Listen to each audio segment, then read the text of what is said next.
Let's bring out our panelists. Please welcome our science consultant, Dr. David Saltzberg. All the writers of The Big Bang Theory, including executive producers Chuck Lorre, Steve Milaro, and Bill Prady.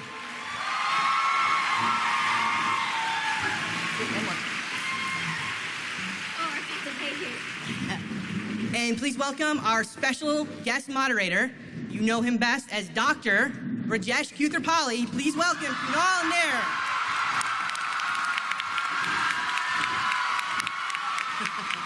Hi. Surprise!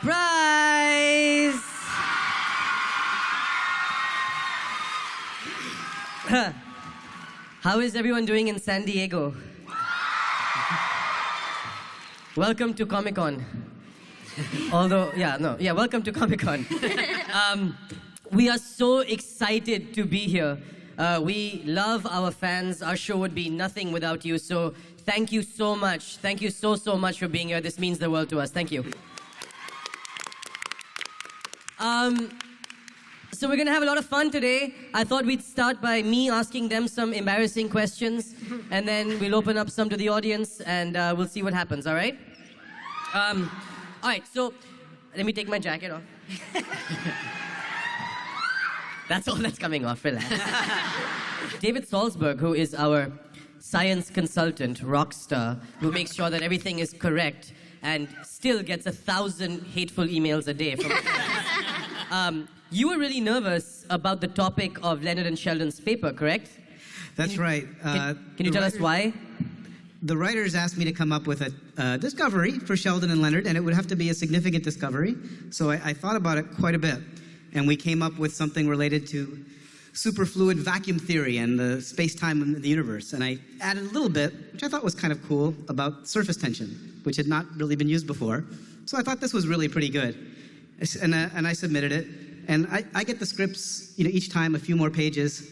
And the next time I got the script, I saw that one of the people in the show who will be reading the script was Professor Stephen Hawking. At which point I had a little bit of a panic attack.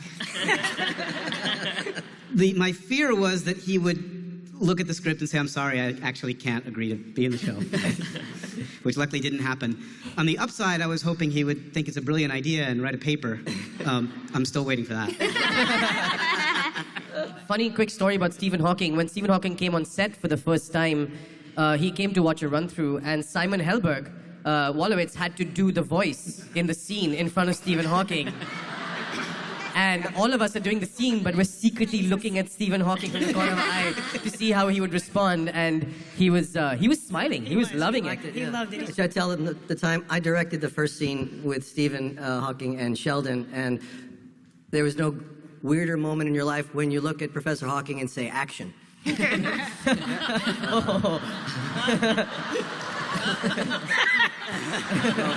Again, Stephen Hawking has a good sense of humor. Yeah, he luckily has a good sense of humor. Last season, we heard Amy's fan fiction, and I just want to know what inspired that. We had become aware that there was quite a bit of Big Bang Theory fan fiction out there in the world, and one day in the writer's room, we looked it up and started reading it. So, is there going to be any Kuthrapali fan fiction or anything like that? Wouldn't that be amazing? I think that might be a better question for the woman who plays Amy. Ah. You want to ask her? Hey, Mayim, you want to come out and answer that question for us?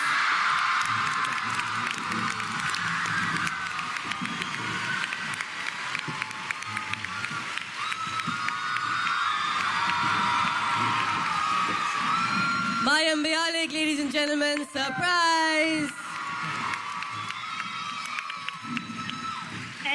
And since you were asking about fan fiction for you, the writers and I took the liberty the other day of writing some Kuthrapali Amy fan fiction, and I happen to have it here.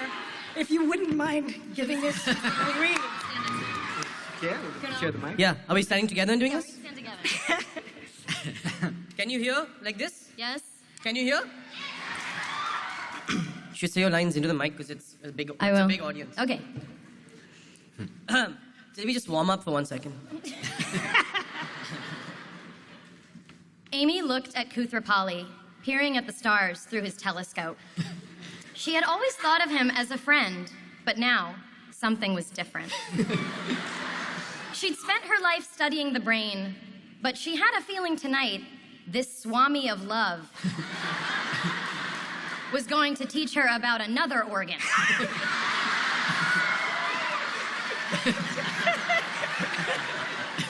He looked up from his telescope, met her longing gaze, and said, Have you ever read 50 Shades of Grey?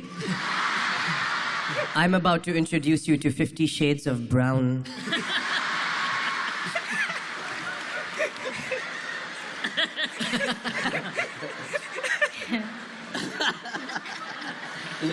Amy replied, That doesn't make sense. Gray was the main character's last name.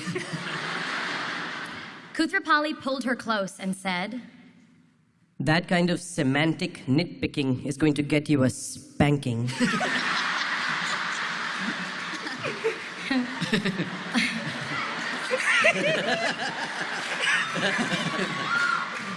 Oh my.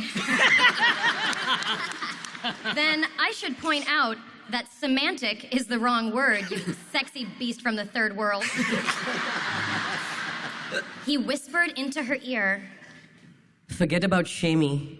Tonight, you and I will be a sweaty, tangled mass of Koothrappemi.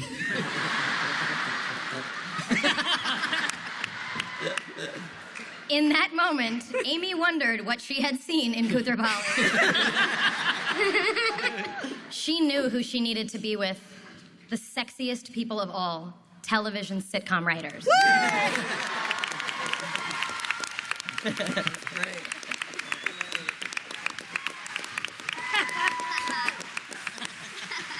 Oh, man. We gotta take a question from the audience. I'm sweaty.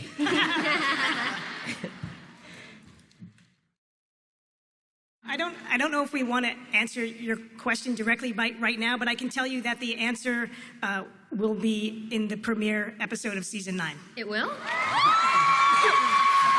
Well, a partial answer. You know, from the actor's point of view, in all honesty, we don't get the scripts until the night before. So we tape on a Tuesday night in front of a live audience, and Tuesday night we get the script that we're going to start on Wednesday. And it's really exciting, and to be completely honest, almost 9 years in, every Tuesday night still feels like Christmas. Because you open the script, and in the first few seasons, it was like, okay, how many scenes am I in, you know? And now it's really become like what's happening in the story, and that's a testament to how these characters have grown and how incredible these writers are.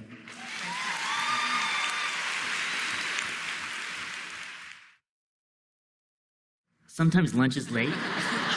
It's terrible. I think one of the biggest challenges for us is any of those episodes where there are big, heavy moments, like when Sheldon told Amy, "I love you" for the first time, or these kinds of things. So we care about these characters deeply, and it's very important to us that we get those kind of moments right. And I think that's when the stress levels probably raises up to the highest, when we're in the middle of those kind of scenes. But there's also the challenge, I think, in writing comedy, which is you want characters to do bold, funny things, but you have to show that the bold, funny things are reasonable. You have to show that it's the reasonable next step in the progression, and sometimes that can be difficult. And if you don't do it right, then the characters just seem crazy. I have a question for you guys then. When you're pitching jokes in the room, do you pitch them as the characters? Are you asking if we do your accent? Yeah. Only for you.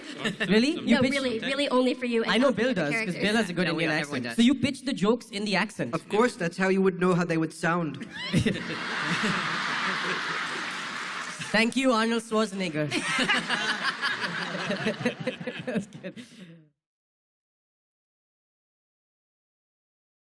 Kevin Smith was on the show this past season, and he was supposed to be coming to the run-through, the rehearsal for that week. And that morning, my assistant said, Kevin wants to know if it's okay if he could bring his friend. And I said, who's his friend? And she says, I don't know, some guy named Jay.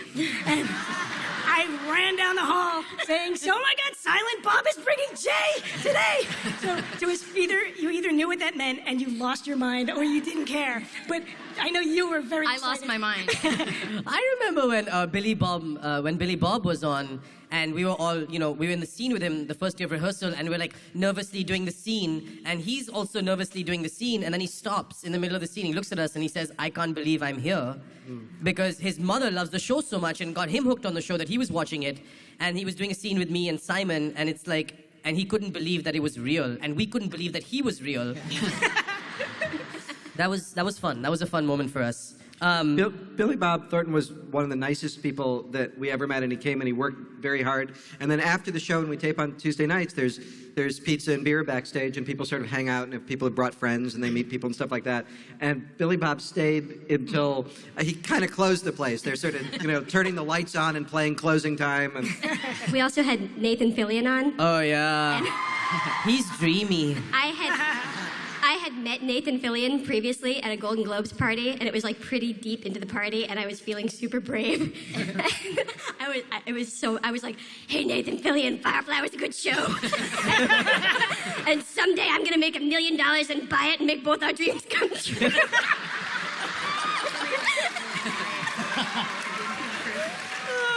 And he was really nice, but then he came on the show, and so I kind of walked up and I was like, hello, Nathan Fillion, it's nice to meet you for the first time. And it's great, because it turns out celebrities, if you meet them, they don't remember, so it like kind of doesn't matter. Or so they say. So we did the episode where we had to shoot a different ending to the Skywalker Ranch episode when Jim and Johnny end up at Skywalker Ranch. And we shot the ending, and then a week later we had to shoot a different ending. Do you want to talk about that? That was an interesting story. You want to discuss the ending that didn't air? Yeah. Yeah, I mean, I'm just reading it from the pages that you guys gave me.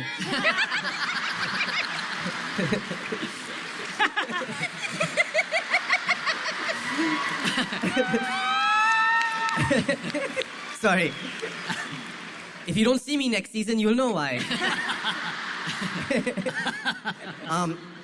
The first ending that got shot, we found out at the end that Sheldon had stolen a lightsaber from Skywalker Ranch, and I was deeply troubled. The character couldn't commit what was essentially a felony. He'd stolen something that has real value.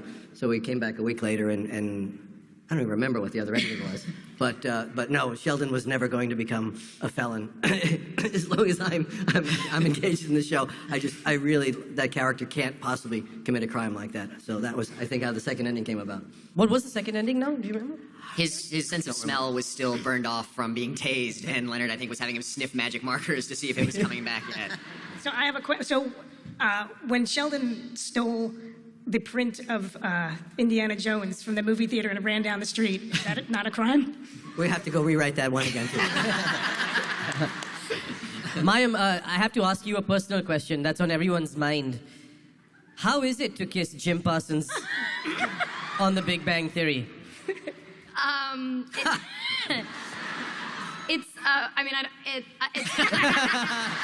It feels weird to qualify it. Like, it's great. I think, details, Mayim, I think is what they want. Yeah. A lot of details. I think whenever our We're not looking for a philosophical answer Well, here. well, you're gonna get one. Whenever Sheldon and Amy have intimacy, it's usually very specific, and it's very gently placed. And that scene that was in the reel of us opening a scene kissing, even Jim and I felt so strange about that because our kisses have never been kind of like make-outy, and even that. We both know how to kiss differently than our characters do. But, I remember Mark Zandrowski, our director, we tried it a lot of different ways. At one point I was... You're welcome, audience. Oh, my. No, at one point I had my hand on his shoulder, and then Mark wanted like a little bit of movement, but not, very elegant movement. So I think for me and Jim, kind of everything we do that's intimate, including that is very crafted. We're never cavalier about that. Tongue or no tongue? I'll tell It's you funny for later. two characters who haven't kissed. He sure spanked you a lot. Is that on your little piece of paper? or No, was no, that no, improv? that was all in here. It's really fun being an actor on the show too, watching the other actors in scenes because we're also such big fans of each other. And on a personal note, watching, Mayim and Jim are also wonderful, wonderful close friends off stage. But watching the scenes together is electric. So even in rehearsals, we'll just sit and watch their scenes, and it's really, truly, we become fans, to watch the scenes between them. It's really fun. But Mayim, you and Jim have a very particular I'm not making a joke. You have a very particular process that is interesting to watch. Could you talk about how you and Jim sort of work through and decide how to play a scene? I mean, what's interesting is, Jim is a classically trained actor and I'm an untrained actor, but what's kind of neat is that we have a very similar way that we go about approaching scenes and approaching our work, and we work well together, which I think, is very important, especially for, as Steve indicated, things that are heavy and delicate, especially for a character like Sheldon's, and then, Amy as his kind of counterpart. Jim and I are very, very careful about how we do things. We talk a lot about it. Some actors don't talk a lot, and that's fine, and that's their process, but Jim and I do talk a lot. We wonder sometimes why the writers make decisions. We have conversations of, gosh, did you think we were ready for this? I didn't expect this. And even with I Love You, Jim and I were both we were very surprised that we were there, Even The Ring, we have those conversations, and to me, I think that adds to the complexity of the interactions as characters, because when I have to tell him I need time off, that had all of those conversations that Jim and I had behind it. Is this right? Is it not right? So I think it's part of what makes our communication as actors well, is that as people, we're interested in the same things about those characters.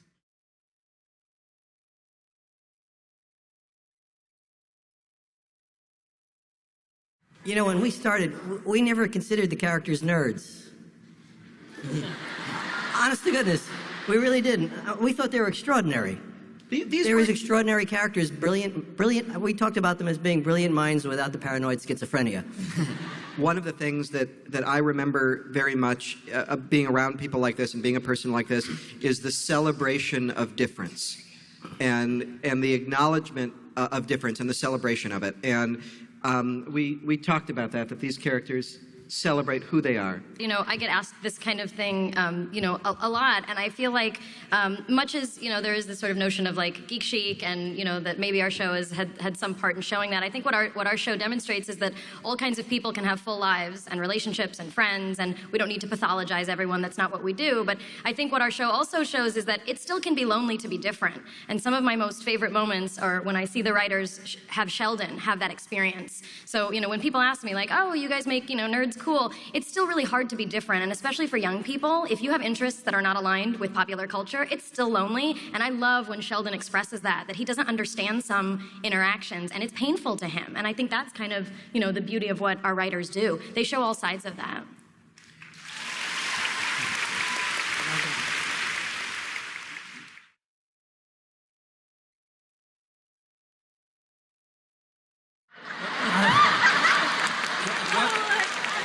What would be at stake? He's not taking this.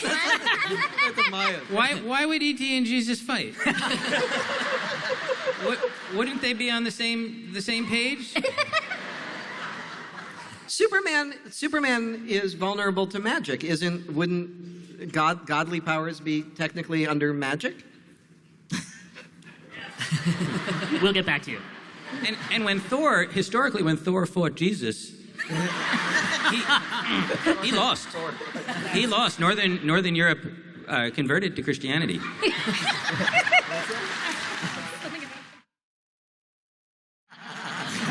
Hate engineers because Saladin's our engineer. Why are engineers bad is her question. Right.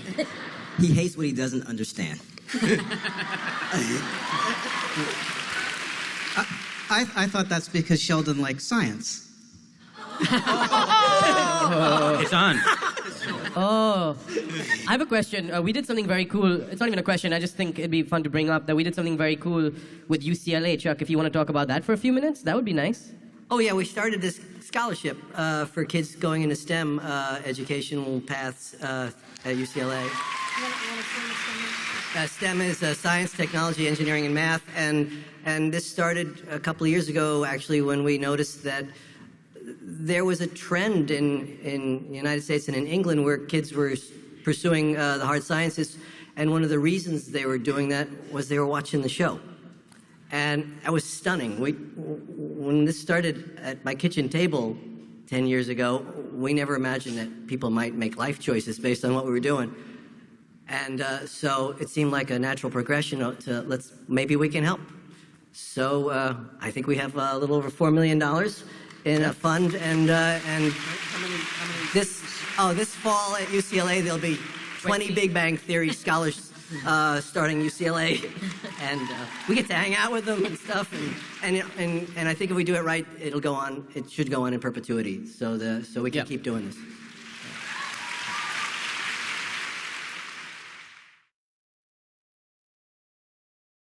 I think that Amy had really longed for all of this. She didn't have friends, she didn't have a penny, she didn't have Bernadette, and after a lifetime of loneliness and craving that, she had access to somebody who could put her on the fast track. And with that came these desires for a boyfriend, and all those other things came along with it. And, you know, like all the characters on the show, they have grown, as have Sheldon and Amy and their relationship. So it was, yeah, I think Sheldon really needed he really needed a reason and a specific person or event that might lead to some catalytic reaction in his existence. But yeah, I think that's exactly it. Amy absolutely was wanting a life with something more than herself, and it all came quickly, as it were, and it's taken much longer for Sheldon. We honestly didn't know what we were doing at all. We truly had no idea what we were doing, and I think it's pretty much well known that the first try was an absolute colossal miss on our part, and we got lucky and we got a chance to do it again. I think most of you in the room know what Chuck is referring to, that there was a first Big Bang Theory pilot that never aired, that never made it onto the network, and then they got another opportunity to do it. In your opinion, Kanal, what was the biggest problem with the first version of the pilot? Oh, me and Simon and Kaylee weren't in it. I think he's right.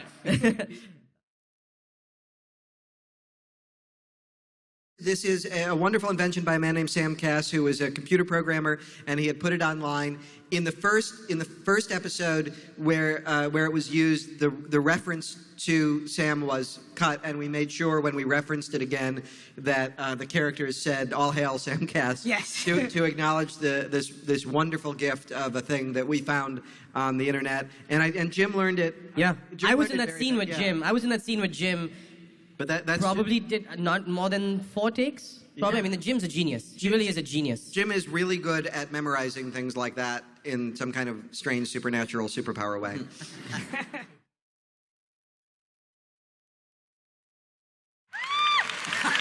But you see why we wouldn't have said like soft turtle, Is there for example, an right? animal you Soft think would have porcupine been was better? tossed around.